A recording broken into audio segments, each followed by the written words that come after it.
महाराष्ट्राचा आराध्य दैवत छत्रपती शिवराय, हिंदू हृदय सम्राट कैलासवासी आदरणीय बाळासाहेब ठाकरे यांना वंदन करून, महामानव भारतरत्न डॉक्टर बाबासाहेब आंबेडकर यांना वंदन करून, आजच्या या रत्नागिरी राजापूर विधानसभेच्या 20 तारखेला होणाऱ्या निवडणुकीच्या प्रचाराच्या निमित्तानं या ठिकाणी उपस्थित असलेले आदरणीय शिवसेना उद्धव बाळासाहेब ठाकरे पक्षाचे प्रमुख आदरणीय माजी मुख्यमंत्री उद्धवजी ठाकरे साहेब, युवा सेनेचे अध्यक्ष आदरणीय आदित्य ठाकरे साहेब, शिवसेनेचे सचिव आदरणीय माजी खासदार विनायकराव राऊत साहेब, शिवसेनेचे नेते आदरणीय भास्कर जाधव साहेब, या ठिकाणी माझ्यासोबत निवडून येणारे राजापूरचे आमदार राजन साळवी साहेब, चिपळूण विधानसभा मतदारसंघातून आदरणीय शरदचंद्र पवार साहेबांचं पक्षाचे सन्मान्य प्रशांतजी यादव, मंचावरील सन्माननीय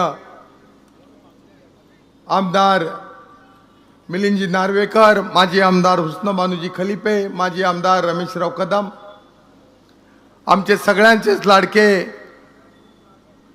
माजी मंत्री आदरणीय रवींद्रजी चव्हाण साहेब, माजी आमदार माझे सहकारी मित्र सन्मान्य सुभाषराव बने साहेब, या रत्नागिरीचं ज्यांनी नेतृत्व केलं ते राष्ट्रवादी काँग्रेसचे माझे मित्र सन्माननीय नगराध्यक्ष मिलिंदजी कीर, शिवसेनेचे सहसंपर्क प्रमुख माजी जिल्हा परिषद अध्यक्ष माझे मित्र राजेंद्रजी महाडिक, शिवसेनेचे यशस्वी जिल्हा प्रमुख आदरणीय माझे मित्र सन्माननीय विलासजी चाळके, आपल्या रत्नागिरी तालुक्याची शिवसेनेची धगधगती तोफ असलेले माजी नगराध्यक्ष माझे मित्र सन्माननीय प्रदीप उर्फ बंड्याशेठ साळवी, या शहराचे शहर प्रमुख सन्मान्य साळुंखे, ज्येष्ठ नेते सन्माननीय प्रमोद शेरे, राष्ट्रवादी शरदचंद्र पवार काँग्रेसचे नेते माझे सहकारी मित्र बशीरभाई मुर्तुजा, राष्ट्रीय काँग्रेस पक्षाचे सगळे पदाधिकारी, महाविकास आघाडीचे सगळे सन्माननीय पदाधिकारी, मोठ्या संख्येनं या ठिकाणी उपस्थित असलेले रत्नागिरी राजापूर मतदारसंघातील मतदार बंधू भगिनी आणि माझ्या पत्रकार मित्रांनो, आज या ठिकाणी रत्नागिरी संगमेश्वर विधानसभा मतदारसंघातून शिवसेना उद्धव बाळासाहेब ठाकरे पक्षाच्या मशाल निशाणेवरती आज मी या ठिकाणी आशीर्वाद मागण्याकरता उभा आहे. मला आज या ठिकाणी उद्धव साहेब या ठिकाणी आठवण येते, ज्या शिवसेना प्रमुखांनी 1990 सालामध्ये प्रमोद महाजन कैलासवासी यांच्या सोबतीनं या महाराष्ट्रामध्ये एक वेगळा विचार दिला आणि तो विचार घेऊन गेल्या 35 वर्षातली 30 वर्ष उद्धवजी मी प्रामाणिकपणानं शिवसेना प्रमुखांचे विचार या जिल्ह्यामध्ये रुजवण्याचा मी प्रयत्न केला. 1995 साली आदरणीय शिवसेना प्रमुख बाळासाहेब ठाकरे यांच्या आशीर्वादानं, यांच्या स्वप्नातली प्रमोद महाजन यांच्या सहकार्यानं भारतीय जनता पार्टी बरोबर आपण शिवशाहीची राजवट आणली. रवींद्रजी माने मंत्री झाले, सर्व शिवसेना भाजपचे कार्यकर्ते असणारे आमदार झाले. आमदार विनय नातू गुहागरमध्ये माझ्यासोबत आमदार झाले. मी रत्नागिरीमधून आमदार झालो. त्यापूर्वी तात्यासाहेब नातू भारतीय जनता पार्टीचे शिवसेना युतीचे आमदार अनेक वर्ष होते. शिवाजीराव गोताडी या ठिकाणी आमदार होते. आप्पासाहेब गोगटे या ठिकाणी होते. आणि खऱ्या अर्थानं उद्धवजी हे वैभवाचे दिवस होते. मला आठवतं 1995 साली एक सामान्य कार्यकर्ता मी होतो, परंतु रवींद्र माने साहेबांनी शिवशाही खऱ्या अर्थानं काय असते या सह्याद्रीच्या कड्याकपाऱ्यामध्ये अरबी समुद्राच्या किनाऱ्यावरती शिवसेना प्रमुखांचे विचार रुजवले आम्ही कधी कोण कुठल्या पक्षाचा होता विचार मानले नाहीत. आम्ही निव्वळ म्हणजे निव्वळ शिवसेना प्रमुखांचे विचार मानले. या 35 वर्षातली 5 वर्ष जर सोडली तर 30 वर्ष शिवसेना आणि भारतीय जनता पार्टी म्हणून आम्ही उद्धवजी हातामध्ये हात घालून काम केलं आणि असे वैभवाचे दिवस आम्ही सगळ्यांनी पाहिलेले आहेत. मला आज खऱ्या अर्थानं आपल्यामध्ये शिवसेना प्रमुख बाळासाहेब ठाकरे आपल्यामध्ये आज मला दिसत आहेत. मी मातोश्रीवर प्रमोदजी महाजन गोपीनाथ मुंडेंबरोबर एक कार्यकर्ता म्हणून आलोय. ज्या वेळेला तुम्ही माझ्या हातामध्ये शिवबंधन बांधलात 23 तारखेला, त्यावेळेला मला ह्या सगळ्यांची आठवण आली. आज हे माझ्याबरोबर नाही आहेत, परंतु तुम्ही मला स्वीकारलात. तुम्ही मला एक प्रश्न केलात आणि आपण मला म्हणालात, अरे तू आमच्या कुटुंबातीलच आहेस. आज मला खऱ्या अर्थानं आनंद होतोय. मी शिवसेना प्रमुखांच्या त्या सिंहासनावर नतमस्तक झालो आणि ठरवलंय अपुरं राहिलेलं स्वप्न रत्नागिरीयांचं पुरं करायचं. मी फार बोलत नाही, आपले विचार ऐकण्याकरता आहात. गेल्या 20 वर्षामध्ये काय झालं ते मी बोलणार नाही आहे, ते सगळ्या जनतेला माहिती आहे. आणि आपण मला बोलवलं त्यापूर्वी मी रत्नागिरीकरांना हात घातली होती, तुम्हाला काय पाहिजे. रत्नागिरीकरांनी मला सांगितलं आम्हाला बदल पाहिजे. तुम्ही शिवसेना उद्धव बाळासाहेब ठाकरेंच्या पक्षाची मशाल हातात घ्या, महाविकास आघाडीकडून उभे राहा, आम्ही तुमच्या पाठीमागे आहोत. हा सर्व रत्नागिरीकरांनी मला विश्वास दिलाय आणि म्हणून तुमचे आशीर्वाद मी कधीच विसरू शकत नाही. आपण मला मोठ्या मनानं स्वीकारलं. 91 सालातली अनंतराव गीते साहेबांची निवडणूक असून देत, 96 सालामध्ये आपण अनंतराव गीते साहेबांना खासदार केलं. त्यावेळेला बाळासाहेब ठाकरे आणि प्रमोद महाजन सांगितलं आपल्याला गीते साहेबांना निवडून आणायचं, आम्ही आणलं. 1999 साली योगायोगानं गीते साहेबांनी आम्ही एका दिवशी आमदार आणि खासदार झालो. हे वैभवाचे दिवस आम्ही विसरणार नाही आहेत. 2004 साली सुद्धा आम्ही 34,000 मताधिक्याने या मतदारसंघामध्ये गीते साहेबांना आम्ही विजयी केलं. तुम्ही 2014 साली साहेब मला विचारलं होतं, लोकसभा बाळ तू आमच्या पक्षाकडून लढतोच काय. मी नम्रपणानं म्हटलं होतं मी तेवढा अजून मोठा नाही आहे, मला विधानसभा लढायची आहे.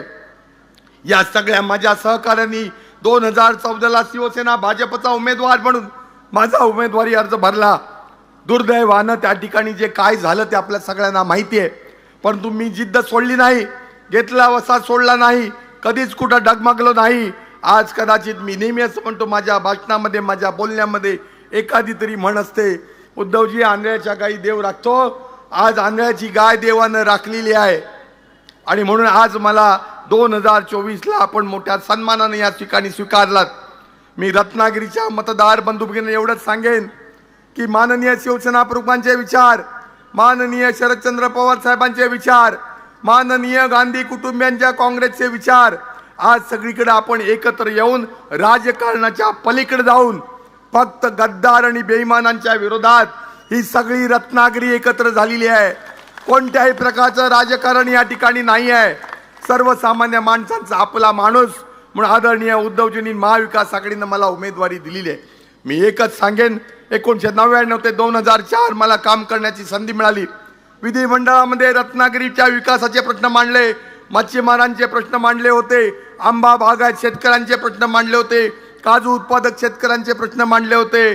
नव्यानं मत्स्य महाविद्यालय या ठिकाणी मत्स्य विज्ञान विद्यापीठ झालं पाहिजे, आपल्या मच्छीमारांची मुलं चांगल्या पद्धतीने शिकली पाहिजेत. पण दुर्दैवानं गेल्या 20 वर्षामध्ये काही होऊ शकलं नाही. उद्धवजी आपण मुख्यमंत्री असताना खऱ्या अर्थानं आम्हाला मेडिकल कॉलेज दिलात, आम्हाला इंजिनिअरिंग कॉलेज दिलात. एवढंच नव्हे तर आम्हाला विमानतळ कोस्ट गार्डचा केंद्र सरकारचा होता, त्या ठिकाणी अम्युनिटीज नव्हत्या, त्या ठिकाणी टॅक्सी वे नव्हता. आपल्याला डोमेस्टिक एअरपोर्ट सुरू करायचा झाला तर त्याच्याकरता राज्य सरकार म्हणून आपण मुख्यमंत्री म्हणून जवळजवळ 200 कोटीपेक्षा जास्त रुपये आपण दिलेत आणि आज त्या ठिकाणी पुढच्या 6 महिन्यामध्ये एअरपोर्ट होतोय. कदाचित मला असं वाटतंय रत्नागिरीमध्ये एक स्टेडियम होतं, त्या स्टेडियमची वाट लावून झाली. दुसरं स्टेडियम क्रीडा संकुल MIDC मध्ये करतायत, 15 वर्ष झाली. असे कितीतरी प्रकल्प आज प्रलंबित आहेत. म्हणून हे प्रकल्प आपल्याला पूर्ण करायचे आहेत आणि कदाचित आपल्या आशीर्वादानं हे सगळं काही चांगल्या हातातून त्यांची उद्घाटनं व्हावीत असं नियतीच्या मनामध्ये असावं, परमेश्वरच्या मनामध्ये असावं, म्हणून हे सगळं घडलंय. साहेब मेडिकल कॉलेज या ठिकाणी सुरू झालंय, त्या ठिकाणी प्राध्यापक नाही आहेत. इंजिनिअरिंग कॉलेज पॉलिटेक्निक सुरू झालं, त्या ठिकाणी साधे प्राध्यापक नाहीत. आरोग्याची व्यवस्था ढासळले, साध्या प्राथमिक केंद्रात, साध्या PSC मध्ये, सब सेंटरमध्ये, ग्रामीण रुग्णालयामध्ये, आमच्या सिव्हिल हॉस्पिटलमध्ये साहेब डेंग्यूनी मलेरिया सुद्धा बरा करण्याकरता औषधोपचार होत नाहीत.